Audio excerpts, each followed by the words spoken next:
शुरुआत में कुछ भी नहीं था। न आसमान, न धरती, न समय था, न दिशा, न प्रकाश था, न अंधकार। बस एक ही ऊर्जा थी, ब्रह्म, जो न देखी जा सकती थी, न समझी जा सकती थी, पर जो हर जगह थी। ऋग्वेद कहता है, ना सत था, ना असत था, बस वह एक था। जब उस ब्रह्म में इच्छा जगी, मैं अनेक बनूं, तभी उस शून्य से, उस निश्चल चेतना से प्रकट हुआ सृष्टि का प्रथम रूप, भगवान विष्णु। विष्णु अनंत जल पर शेषनाग पर विश्राम कर रहे थे। उनके भीतर ब्रह्म का संकल्प था, एक नई सृष्टि रचने का।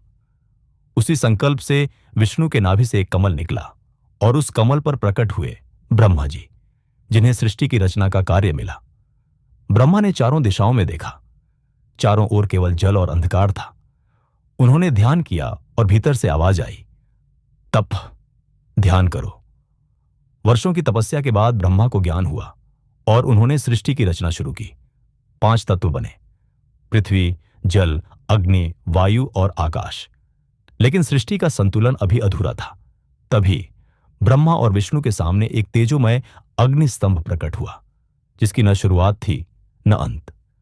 दोनों ने उसका स्रोत खोजने की कोशिश की। ब्रह्मा ऊपर उड़ चले, विष्णु नीचे गए, पर कोई अंत तक न पहुंच सका। तभी उस अनंत ज्योति से एक दिव्य स्वर गूंजा, मैं ही वह हूं जो आरंभ और अंत दोनों है। और उसी प्रकार से प्रकट हुए भगवान महादेव, शिव। यह वही क्षण था जब त्रिमूर्ति का जन्म पूरा हुआ। ब्रह्मा सृष्टि के रचयिता, विष्णु पालनकर्ता और शिव संहारक एवं पुनर्जन्म के प्रतीक। लिंग पुराण में कहा गया है, शिव न तो उत्पन्न हुए न समाप्त होंगे, वे स्वयं ब्रह्म हैं, जो रूप लेकर संतुलन बनाए रखते हैं। इसलिए शिव का जन्म वास्तव में एक प्रकट होना था, अनंत ज्योति के रूप में, ब्रह्म के हृदय से।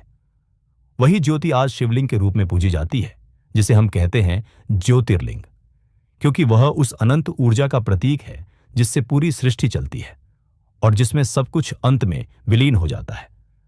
अंत में ब्रह्म वही ऊर्जा है जो 3 रूपों में विभाजित हुई, ब्रह्मा, विष्णु और महादेव।